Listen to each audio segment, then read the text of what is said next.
आ movie जहां hero को hallucination हो गया और विलन को उम्र का तकाजा।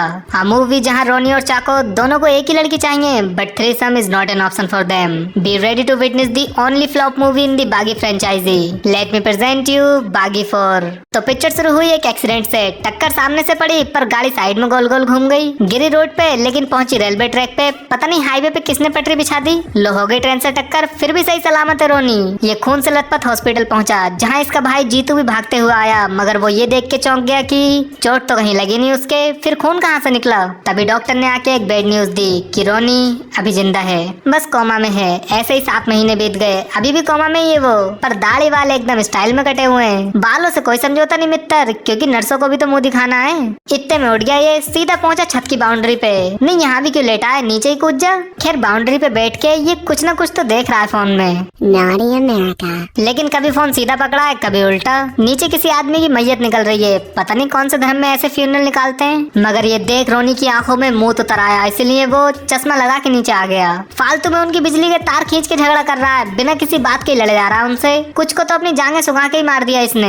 अगले दिन गए चंद्रा हॉस्पिटल, जहाँ पता चला कि इसके दिमाग का पेट खराब है। कहीं भी कुछ भी दिखा दे रहा है इसे, बोले तो हेल्यूसिनेशन हो रहा है लोंडे को। बट रोनी ये बात मान ही नहीं रहा, उसने गुस्से में डॉक्टर को अपनी छाती खोल के दिखा दी, पर डॉक्टर बोला आई एम नॉट इंटरेस्टेड। चलो इससे एक बात तो क्लियर हो गई कि रोनी ये बनियान नहीं पहनता। हाँ पहले पहनता था। देन ये पहुंचा अलीशा के कवर पे। फूल लेने के लिए पैसे नहीं थे तो बगीचे में से ही तोड़ लिए। लेकिन ये तो 7 महीने से कोमा में था ना, तो इसे कैसे पता चला कि कवर कहाँ है। इसके अलावा कोई जानता भी नहीं था अलीशा को। और हाँ, अलीशा की गुल्लक टूटी थी एक्सीडेंट वाले दिन, जिसकी यहाँ डेट है 8/9/2024, पर एक्सीडेंट हुआ था 6/9/2025 को। तो ये 1 साल पहले कैसे मर गई। खैर यहाँ अलीशा को याद करके रोनी रोने लगा और रोते रोते उसका थोड़ा सा पार्ट भी निकल गया। फिर इसकी लाइफ में एंट्री हुई ओलिविया एके प्रतिष्ठा की।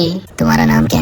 प्रतिष्ठा। परंपरा, अनुशासन। एक्चुअली ये एक कॉल गर्ल है, but Ronnie does not give a shit about it. वो उसे अपनी लव स्टोरी सुनाने लगा, मतलब दिखाने लगा। बीच पे बुला लिया उसे, पर ओलिविया में दिमाग की भारी कमी होने की वजह से वो बीच पे सैंडल पहन के आई है। एनीवे प्रतिष्ठा अब रोनी के लिए सुधरना चाहती है, इसलिए वो पूरे कपड़े पहन के आई है। इज्जत कपड़े उतारने से नहीं जाती, वरना कपड़ों से आती। हाँ तो ये दोनों बारिश में घूम ही रहे थे कि अलीशा ने 4 कुत्तों को बचाने के लिए एक को भिगा दिया। यही सब बातें ओलिविया को बता के जब रोनी घर वापस आया तो ये देख के उसकी आंखों में फिर से मुंह उतर आया कि अलीशा की सारी फोटो ही गायब हो गई, फोन वाली भी डिलीट हो गई। तो इसने गुस्से में अपने भाई को फोन लगाया। फोन उठा। अबे आवाज नहीं जा रही उसे, पहले फोन उठाते हैं फिर बात करते हैं, समझा। अब पता नहीं कैसे लोकेशन ट्रैक करके ये चल दिया उसे थप्पड़ जाने। मतलब फर्क देखो तुम, बागी 3 में अपने भाई के लिए सबसे लड़ गया, यहाँ खुद ही अपने भाई को पीटने जा रहा है। बस कुछ फोटोज के चक्कर में अपने सगे भाई को ही कूटने लगा। फोन, टीवी, सोफा और अपने भाई को तोड़ने के बाद कह रहा है पागल मत के मुझे। यहाँ पुलिस आई तो उन्हें भी लपेट दिया इसने। आमतौर पे तो ऐसे इंसान की तगड़ी कुटाई करते पुलिस वाले, मगर इसे बस ले जाके थाने में बिठा लिया। उल्टा अलीशा को ढूंढवा रहे हैं साथ में, जिसके चलते ये उन्हें कब्रिस्तान ले गया, जहाँ से अलीशा की कबर ही गायब हो गई। तो गुस्से में इसने केयर टेकर का ही गला पकड़ लिया। अबे कब्रों का ध्यान रखने वाले को ही कब्र में पहुंचाना चाह रहा है तू। आगे बढ़ने से पहले मैं बताना चाहूंगा कि अभी कुछ टाइम पहले से ही मैंने क्रिकेट देखना स्टार्ट किया, एंड अब मुझे एक ऐसी साइट भी मिल चुकी है जहां तुम क्रिकेट देखते देखते अच्छी खासी कमाई भी कर सकते हो, वो भी एक इजी टू यूज इंटरफेस के साथ। यहाँ आपको बैंक, यूपीआई के साथ साथ और भी काफी सारे पेमेंट ऑप्शंस मिल जाते हैं, जिससे आपको पेमेंट्स में तो कोई भी दिक्कत वगैरह नहीं आने वाली। एंड अगर आप चाहते हो कि आपको कुछ बोनस भी मिले तो मेरा कोड सिनेमेड यूज करना मत भूलना, जो आपको पिन कमेंट में मिल जाएगा बाकी सभी इंपॉर्टेंट चीजों के साथ, जिसे तुम चेक कर सकते हो। बाकी अगर पड़ी लकड़ी लेने का मन नहीं है तो आगे बढ़ते हैं। Well now it is time for a flashback, जब रोनी एक नेवी ऑफिसर होके भी कांस्टेबल वाली हरकतें करता था। एक सड़क छाप गंजेड़ी को पकड़ रहा है, बताओ। उसी के चक्कर में एक का फोन तोड़ दिया। भाई इसे पकड़ के देश का इतना फायदा नहीं हुआ जितना अगली का नुकसान हो गया। एक्चुअली ये है Alisha, she is a doctor, लगती है कहीं से पर है। अब उसका फोन तोड़ के रोनी ने उल्टा उसे ही गालियां सुना दी, लेकिन उसकी गालियां सुन के अलीशा इम्प्रेस हो गई। बदले में उसे अपना फोन दे दिया रोनी ने। तब तक मेरा फोन रख लो। और तेरा सारा data, photos, videos, kinky stuff, उन सब का क्या? दरअसल रोनी कह रहा है कि उसका फोन रिपेयर करा के वापस कर देगा। कैसे वापस करोगे? जो आके दुश्मन ढूंढ लेते हैं वो ही फोन तो ढूंढ ही देंगे। ऐसी बातें वो करते हैं जो चोरी का फोन बेच के जाते हैं। अबे बकचोदी कर रहा, सीधे एड्रेस नहीं पूछा जा रहा तुझसे, मगर नहीं पूछा, चला गया ऐसे ही। अरे कम से कम पासवर्ड तो बता जा।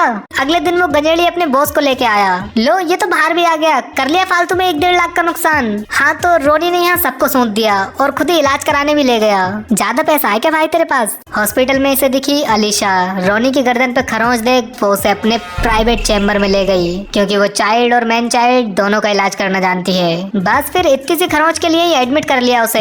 ऐसे ही तो पैसे बनाते हैं ये लोग। लेकिन रोनी भी बड़ा हरामी निकला, वो डॉक्टर पे ही ट्राई मार रहा है। दिमाग ना हिला हुआ है तुम्हारा। दिमाग नहीं, दिल। वही निकाल के भेज देगी, वो डॉक्टर है, बकचोदी मत कर उससे। दिन अगले दिन आया रोनी गुलाबी टी शर्ट पहन के उसका फोन वापस करने, जहाँ कुछ बकचोद आपस में ही लड़ गए, गोलियां चल गई भाई, खुलेआम इंसान मारे जा रहे हैं। मगर ये सब देख रोनी की आंखों में एक बार फिर से मुंह उतर आया। उसने जाके लपेट दिया सबको, पर एक ने उसकी कनपट्टी पे घोड़ा रख दिया। तो आई मैडम जी कैट वॉक करते हुए और वो गन पकड़ के अपने सर पे रख ली। गन वाला बंदा बस चूतियों की तरह खड़े हुए देखे जा रहा है। इसी बात पे मार कुटाई के बाद गाना शुरू। पहले ये गुरुद्वारे गए, फिर चर्च। अबे किसी एक के ही होके रह लो। Now back to the present, जहाँ अलीशा को ढूंढने के लिए इन्होंने सीसीटीवी चेक किया तो उसमें से लड़की ही गायब है। अलीशा के घर गए, वो भी जला हुआ निकला। तभी रोड पे खड़े खड़े पता नहीं कहाँ से कैसे रोनी ने कैथरीन को गाड़ी में देखा और पैदल ही भागने लगा। समहाउ उसने कैथरीन को पकड़ लिया, पर कैथरीन ने उसे नहीं पहचाना क्योंकि वो मन परिवर्तन के साथ साथ धर्म परिवर्तन भी कर चुकी है। गुस्से में रोनी ने फिर एससीपी का कॉलर पकड़ लिया, दूसरी बार कॉलर पे हाथ डाला है, पर कुटाई फिर भी नहीं करी उसकी, बस जेल में डाल दिया। तो छुटा लिया ओलिविया ने आके, पता नहीं किस बात से, मगर ओलिविया अब सैड है इसलिए वो रोने लगी बाथरूम में बैठ के। दरअसल उसे रोनी से प्यार हो गया, पर रोनी ये बात अच्छे से जानता है कि तबायफ कहाँ किसी से प्यार मोहब्बत करती है। तभी रोनी का दिमाग खराब हो गया ये देख के कि इलाज उसका चंद्रा हॉस्पिटल से चल रहा है और ये दवा ले आई शारदा हॉस्पिटल से। एनीवे रोनी को याद आया कि उसने अलीशा के घर की पेंटिंग के पीछे एक कागज फेंका था, वही देखने के लिए भाग लिया। ये मतलब है ये एक नंबर का झंडुई। अगली का पूरा घर जल गया, मगर इसे लग रहा है कि इसका पेपर नहीं जला होगा। जैसे ही ये पहुंचा वहाँ मास्क वाले बंदे भी आ गए, वही शुरू वाले। इसको लगा कि इसे फिर से हेल्यूसिनेशन हो रहा है, पर इसकी आंखें तब खुली जब इसके पिछवाड़े पे गोली पड़ी। बस फिर एक एक करके सबका काम डालने लगा ये। जब तक दो चार से लड़ रहा है तब तक पीछे वाले मस्त खड़े होकर देख रहे हैं, पर कोई भी इसे पीटने नहीं आ रहा। और ये इस मास्क में लड़ कैसे ले रहे हैं भाई, दिख कैसे रहा है इन्हें। खैर सबको मारने के बाद लेटरिन पे बैठ के दारू पी रहा है पदोड़ा। वैसे अगर इतनी लाशों में कोई गुंडा जिंदा बच भी गया तो वो चुपचाप मरने की एक्टिंग क्यों नहीं कर लेता, उठ उठ के क्यों भागने लगता है अपनी एस्तेसी कराने। ऐसे ही लोगों को पीट रहा है रोनी। उन्हें मारते मारते एक हथौड़ा पीछे लगा जिसमें से पेंटिंग निकल आई। दैट मीन्स ना तो ये पेंटिंग जली ना ही उन्होंने तोड़ी, बस प्लास्टर कर दिया इसके ऊपर। मतलब बड़े ही बकचोद किस्म के विलन है यार। एनीवे पेंटिंग देख के रोनी को लगा कि फिर से हेल्यूसिनेशन तो नहीं हो रहा, तो कंफर्म करने के लिए उसने एक गुंडे का मास्क हटाया। अरे साउथ इंडियन गुंडा। हाँ तो कंफर्मेशन मिलते ही लौंडा खुश। इसी बात पे अपने भाई को ही पीटने चल दिया कि वो झूठ क्यों बोल रहा था। घर पे नहीं मिला तो कॉल की। अरे फिर वही बात, बिना फोन उठाए कैसे सुन लेगा भाई वो। फिर से उसकी लोकेशन ट्रैक करके चल दिया उसे थपड़ियाने। लेकिन वहां जाके पता चला कि जीतू को तो फांसी लग रही है, तो इसने जाके उसकी टांगे पकड़ ली। अबे टांगे खींच क्यों रहा, जल्दी मारेगा क्या उसे। तभी कुल्हाड़ियां उड़ के आई। 2 कुल्हाड़ियों से तो बच गया ये, पर तीसरी इसके पिछवाड़े में लग गई तो इतनी जोर से चीख मारी इसने कि इसका पाद निकल गया। फिर घास में सुरसुराहट हुई। एक पल को मुझे लगा कि सुअर आ गए, पर ये तो मामूली गुंडे निकले। रोनी ने अकेले ही सबका काम उठा दिया। इतने में यहाँ अपनी ही एंट्री पे बांसुरी बजा के बीजीएम देता हुआ आया पाओलो। ऐसी फूंक मारी उसने कि जीतू की सांसें ही रुक गईं, मगर रोनी को जिंदा ही छोड़ गए क्योंकि उसे मारने की चाको ने परमिशन नहीं दी है। फिर कुल्हाड़ी क्यों मारी इसके पिछवाड़े पे, और वो लोग घर पे क्या करने आए थे अगर इसे मारना ही नहीं था तो। उन्हीं की वजह से ही तो पेंटिंग मिली थी इसे। और हाँ इसके भाई की गुल्लक फालतू में ही तोड़ दी इन्होंने, क्योंकि उसने तो रोनी को सच बताया ही नहीं था। आफ्टर दैट एसीपी लाश देख के बोला, मैं जानता था ऐसे ही होगा। बचाया क्यों नहीं फिर, खामा मरने दिया अगले को। अब रोनी का भाई मरा है, वो बहुत ही दुखी है, इसीलिए एक आइटम सॉन्ग हो जाए जहाँ या एसीपी जो ओलिविया को रिश्वत दे के रोनी का पता पूछ रहा है, जो कि पॉसिबल है ही नहीं। भाई साहब एक पुलिस वाला रिश्वत लेने की बजाय दे कैसे सकता है। इसलिए ओलिविया ने उसे रिश्वत दी रोनी का पीछा छोड़ने के लिए। पैसे भी रख लिए मगर फिर भी नहीं मान रहा। यार ये बोने लोग होते ही बहुत शरारती हैं। वहाँ रोनी को याद आया कि एक बार वो शो ऑफ करने के चक्कर में यूनिफॉर्म पहन के अलीशा से मिलने पहुंच गया था। तब अलीशा ने कहा था कैथरीन दीदी को पसंद नहीं आए तुम। इतने में इनके ऐसी टक्कर लगी कि गाड़ी का रंग मरून से ब्लैक हो गया। एंड अलीशा की गुल्लक चटकती देख रोनी को रोना आ गया। Now back to the present, जहाँ रोनी डॉक्टर से मिलने पहुंचा, पर उसका पहले से ही काम उठा पड़ा है। देन रोनी ने सीसीटीवी चेक किया एंड ये देख के उसकी आंखें फैल गई कि कैथरीन और पाओलो को कहीं जगह ही नहीं मिली, इसलिए वो हॉस्पिटल में मिलने आए थे। रोनी पहुंच गया कैथरीन के पास और उसने आग लगा दी। अरे गला क्यों फाड़ रही है, बस चारों तरफ ही लगी है आग। बट टर्न आउट कि पाओलो ने कैथरीन की बस जला के उसे धमकी दी थी कि अगली बार तेरे सारे कच्चे बच्चे जला दूंगा। अब पाओलो यहाँ भी आ गया बांसुरी बजाते हुए, गुत्थम गुत्था शुरू। बाकी सबको लपेट दिया रोनी ने, पर पाओलो ने उसके मुक्कों से बचते हुए ऐसी सुपर स्पीड दिखाई कि बिल्कुल ऐसा लगा जैसे सुपरमैन की लैंडी चाट के आया हो। फिर भाग गया दांत खिंचाते हुए। पता नहीं आया क्यों था जब किसी को मारना ही नहीं था तो, लेकिन रोनी उसे पीट नहीं पाया, इसलिए उसने सेकंड बेस्ट ऑप्शन चुना। पाओलो का फोन चुरा लिया उसने। कम से कम एक दिन की दिहाड़ी तो निकलनी चाहिए ना इंसान की। हाँ तो पाओलो के फोन में लॉक लगा हुआ था ही नहीं। अब एक इतने बड़े गैंगस्टर के फोन में इतना इंपॉर्टेंट क्या ही होगा जो उसे लॉक लगाना पड़े, है ना। तो रोनी ने देख लिया उस पे ओलिविया के कॉल्स आए हुए। यार ये ओलिविया का कोई सीक्रेट नाम नहीं रख सकते थे क्या, ताकि रोनी को पता न चले? मतलब सारे के सारे विलन बकचोदी हैं क्या? खैर रोनी ने जाके ओलिविया को घेर लिया तो वो बोली, हम जैसी लड़कियों की तो उसूल होते हैं जो तेरे लिए तोड़ दिए। कौन से उसूल तोड़े भाई? क्या क्या है तूने उसके लिए? चोरी पकड़ गई तो पार्टी बदल ली। तभी पाओलो के आदमी ने इन पे एक गोली चलाई, पर बस एक ही चलाई, दूसरी गोली नहीं मारी बंदे ने। भागने लगा वहाँ से। रोनी भी पीछे पीछे किचन में ही घुस गया। वहाँ बावर्चियों ने भी हमला कर दिया रोनी पे। अगर ये लोग भी चाको के ही आदमी है, इस हिसाब से तो ये रोनी को खाने में जहर मिला के भी मार सकते थे। अरे जहर नहीं तो कम से कम जमाल घोटा ही मिला देते। स्टोरी में तो हगी रहे हो, थोड़ा स्क्रीन पे भी हगी लेते। इतने में पाओलो का फोन आया। मार दे रोनी को। व्हाट? ऐसे क्या रिएक्ट कर रहा है भाई? वो गोली क्या उसके गुदगुदी करने के लिए चलाई थी? और अगर मारना ही नहीं है उसे तो ये बावर्ची क्यों लड़ रहा है उससे? एनीवे अब गेम तो उसने रोनी का बजाना चाहा, पर काम ओलिविया का उठ गया। मरते मरते मैं ओलिविया से एक ही बात पूछना चाहूंगा कि ये तो बता जा उसूल कौन से तोड़े थे? बताओ क्या औरत है, इसकी तो मौत भी किचन में आई है। बट रोनी की गुमनाम गलियों में खुशी की लहर दौड़ गई ये जान के कि अलीशा अभी जिंदा है। जैसे ही उसे ये पता चला उसने जाके अलीशा की कब्र ही खोद दी जिसमें भरे थे पत्थर। किस बकचोद की हरकत है ये? नहीं रोनी तो कोमा में था, फिर इतना सब कुछ क्यों किया? खाली कब्र ही बना देते। और वो भी क्यों बनानी थी जब इसे सब कुछ भुलाना ही था तो? एक्चुअली ये सब किया चाको ने, जो कि बहुत ही अमीर और पावरफुल आदमी है। एंड चाको इस मुकाम तक कैसे पहुंचा, ये काम क्या करता है, वो तो नहीं पता। मगर मैं चाको से एक सवाल पूछना चाहूंगा कि सीसीटीवी फुटेज में से लड़की कैसे गायब करी तूने? खैर हमें लगा कि अलीशा किडनैप हो गई, पर वो तो यहाँ रेते में लोट लोट के गाना गा रही है। दरअसल ये अवंतिका है, चाको की गर्लफ्रेंड, जिसको एक बंदे ने छू लिया तो इसने गुस्से में उसके सारे आदमियों को मार के उसे जिंदा ही जाने दिया।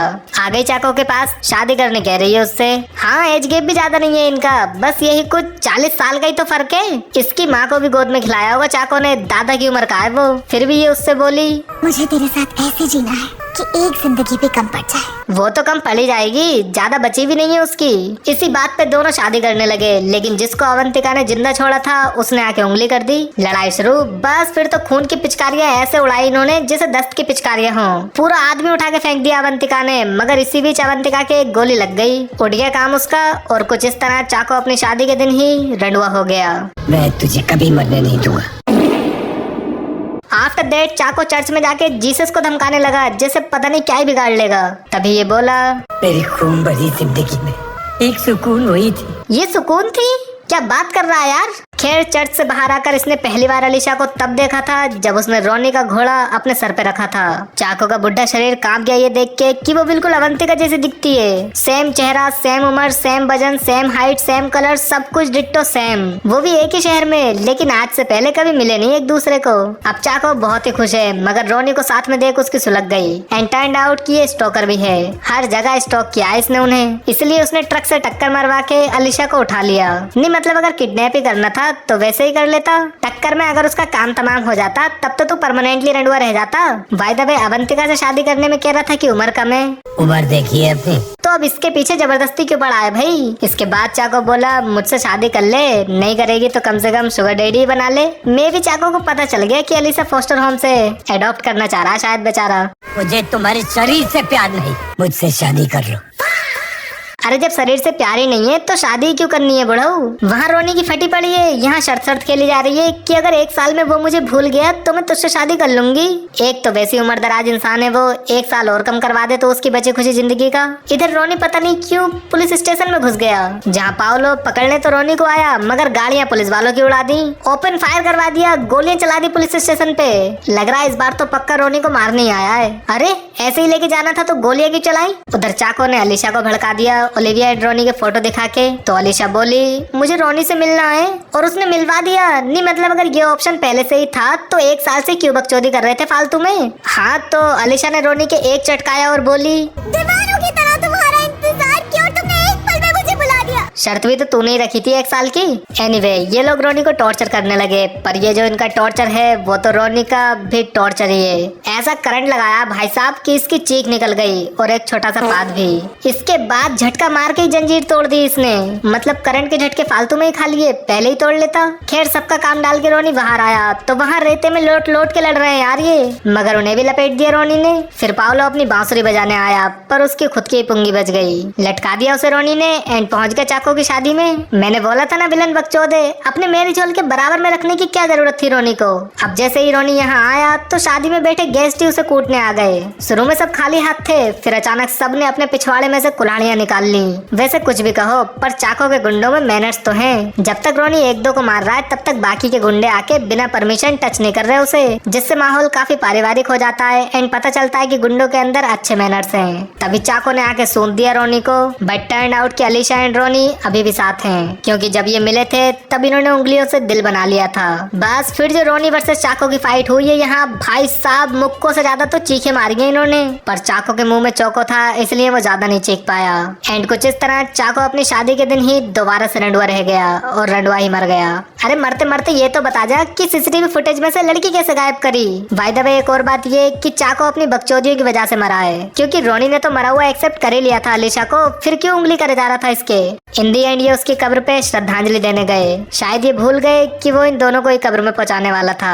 वैसे मैं यहाँ रोनी से एक बात कहना चाहूंगा कि शर्म नहीं आ रही तुझे? अपने भाई की लाश जंगल में छोड़ आया, यहाँ दुश्मन को दफना के श्रद्धांजलि भी दे रहा है। खैर, तो मोरल ऑफ द स्टोरी ये है कि अगर रंडुए हो तो रंडुए ही रहो। लड़की के पीछे भागोगे तो गुल्लक टूट सकती है, क्योंकि लड़के का चक्कर मौत से टक्कर।